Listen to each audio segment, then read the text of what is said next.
Let's discuss with Larry Summers. He served as Treasury Secretary for President Clinton and was director of the National Economic Council for President Obama. Larry, thanks so much for being with us. What are you hoping comes out of this upcoming conversation between Trump and Xi?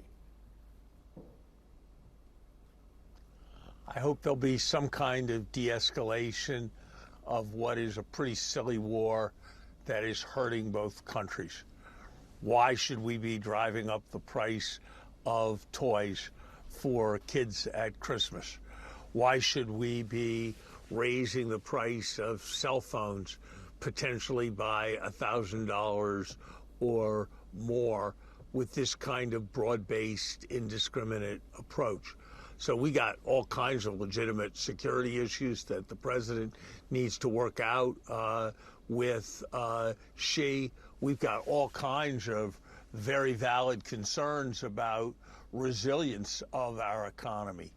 But I just don't think that having this be as heavily escalated as it is right now is in our national interest.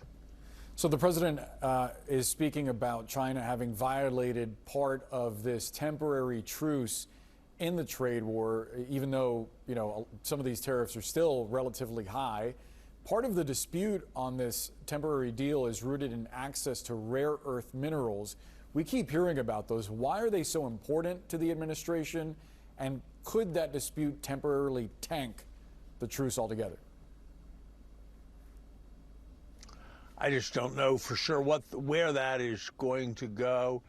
It's possible that on rare earths, I think the administration has a concern that China could cut us off, and that could limit our ability to produce batteries and other important technologies. And that's a legitimate concern, and the right thing to do is to be building up our domestic industry, not being as provocative as we possibly could to China, which in many ways is asking for the very problem that we're trying to avoid.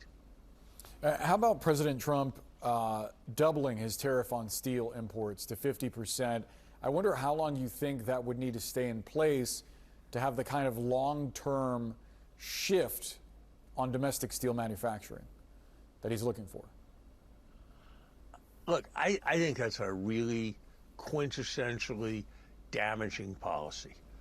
There are 50 times more workers, 60 times, something like that, more workers in industries that use steel, like cars, than there are in the steel industry. And so the net effect of this is going to be to destroy manufacturing jobs. The net effect of this is going to be to push up consumer prices, to make, for example, our automobile industry less competitive than it would otherwise be. And do I think that because this president, who pushes some tariff up or some tariff down 3 times a week, has temporarily pushed the steel tariff up, that somebody's going to reorganize their plan and build a 40-year factory in the United States? No, I think that's extremely unlikely. So this is ready, fire, aim kind of policy.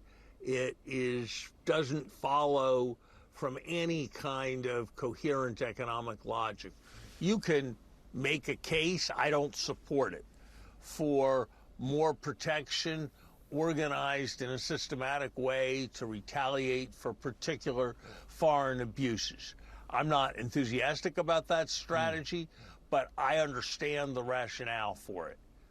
This set of strategies that are driven to different places seemingly at random every other day is just a prescription for more uncertainty premiums in U.S. markets, higher interest rates and higher mortgage rates, higher inflation in the form of higher prices for U.S. consumers, and for reducing the competitiveness of American industry because they're going to lose the inputs that are crucial to their success.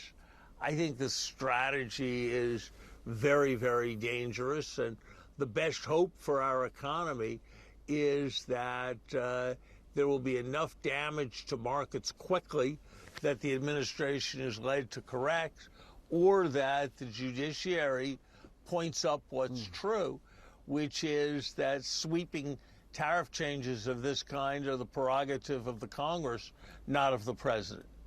Larry Summers, thanks so much for joining us.